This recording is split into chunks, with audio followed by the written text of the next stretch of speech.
branches into hanging shreds.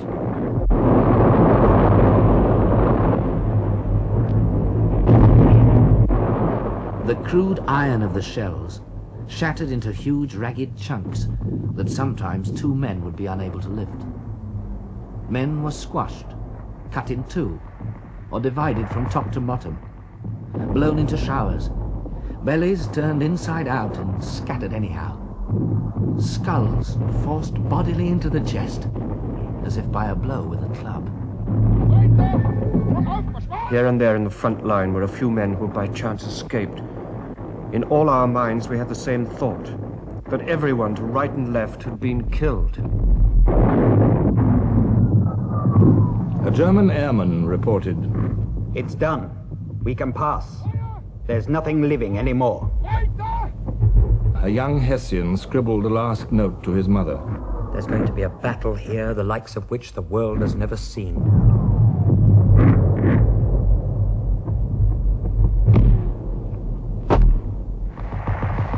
The Germans had 8 miles to go. Their fighting patrols slipped forward like a dentist's probe.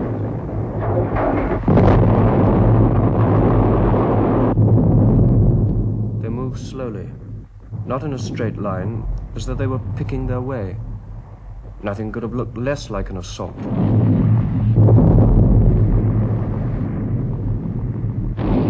Some of the Germans had containers strapped to their backs.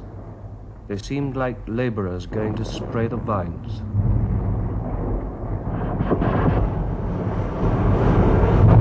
Flamethrowers. The Germans were trying out their new weapon on the French. The tongues of burning oil, propelled by compressed nitrogen, turned men into flaming torches.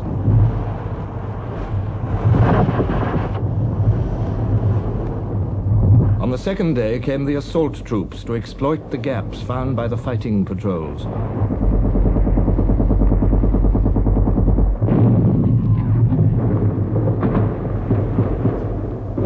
By the 4th day, the Germans were through into open country. The whole of the second French line had crumbled in a matter of hours. For the first time on the Western Front since 1914, they scented a breakthrough. Few trenches faced them, not much barbed wire, open country ahead. And they had taken 10,000 prisoners. They give one the impression of complete breakdown and complain loudly of their senior commanders. Even Joffre was shaken out of his accustomed calm. I wished more than at any time in my life I could be in 2 places at once. I felt that decisions I was taking at Chantilly, far from the scene of action and based on uncertain information, ran the risk of being invalidated before they could be carried out. I would have liked to be at Verdun, but my duty unquestionably was to be at my headquarters.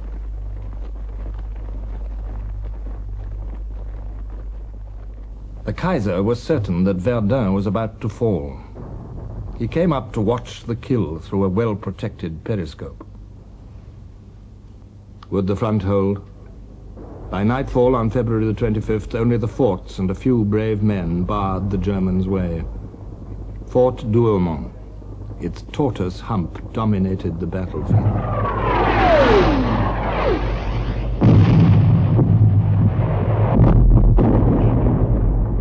The men of the 24th Brandenburg Regiment, just back from their victory over the Serbs in the Balkans, had no orders to capture Douaumont. Their objective lay short of it. But their regimental motto was, "Do more than your duty." And now, just in front of them, lay the fort of Douaumont. It drew them on like a magnet.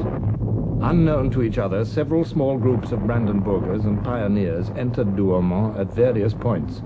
A handful of men against a fort of concrete and steel.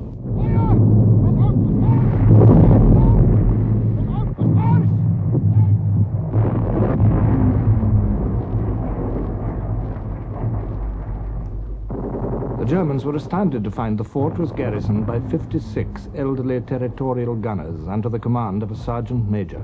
A handful of men were manning the guns. The rest were sheltering in the cellars from the German bombardment. They offered no resistance.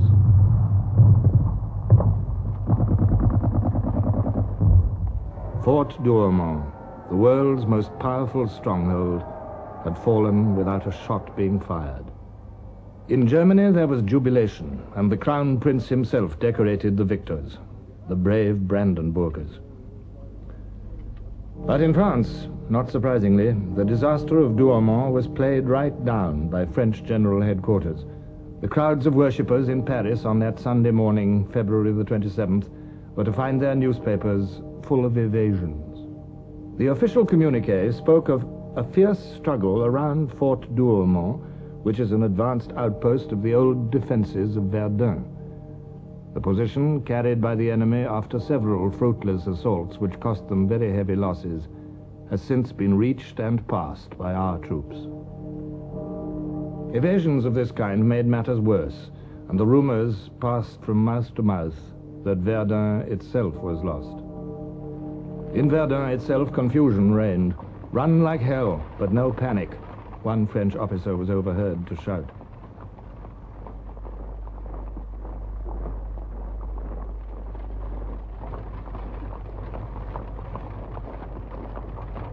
The Germans were only 5 miles away. There was one more ridge between them and the city. Could Verdun be held? De Castelnau thought it could be, and to carry out his will, he had persuaded Joffre to appoint General Pétain as commander of the Verdun army. Pétain, the peasant from northern France, had begun the war as a colonel due for retirement. Now, 18 months later, he was an army commander. French soldiers had heard the stories told of Pétain. They knew that he cared for his troops. They knew that he was frugal with men's lives. As the desperately needed reinforcements moved up, the word went round, "Pétain is in charge. All will be well."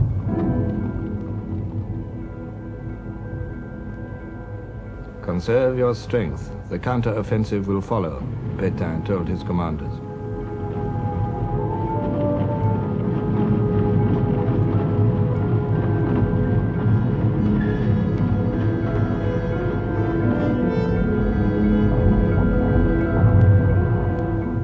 But only the most precarious of lifelines now connected Verdun to the rest of France. The only rail link left was a narrow-gauge railway built to supply a peacetime garrison. Alongside the railway, there was one second-class road. It ran into Verdun from Bar-le-Duc, 50 miles to the south. The road was only 20 feet wide, just wide enough for 2 vehicles to pass. The trucks that bumped along it on their solid tires had been commandeered from all over France, more than 3,000 of them. It was like some gigantic serpent which never stopped and never ended, said one American observer. By a miracle of organization, the road was kept open. In this critical week at the end of February, 25,000 tons of supplies and 190,000 men passed along it. 6,000 vehicles a day, one every 14 seconds, for hours on end. In the months ahead, 2/3 of the entire French army were to pass up this road, bound for the Calvary of Verdun. A French writer named the road La Voie Sacrée, the sacred way.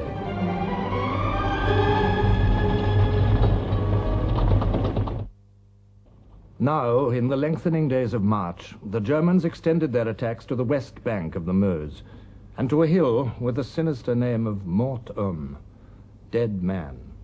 Nearly 250,000 men were now involved in Falkenhayn's adventure. The bloodletting was getting out of hand. Our blinded, wounded, crawling and shouting soldiers kept falling on top of us and died while splashing us with their blood. It was a living hell. Verdun is terrible because a man is fighting against material with a sensation of striking out at empty air. Oh, how I envy those who can charge with a bayonet instead of waiting to be buried by a shell. By the end of March, after 40 days fighting, the Germans had lost about 80,000 men, the French a few thousand more. The casualty gap was narrow.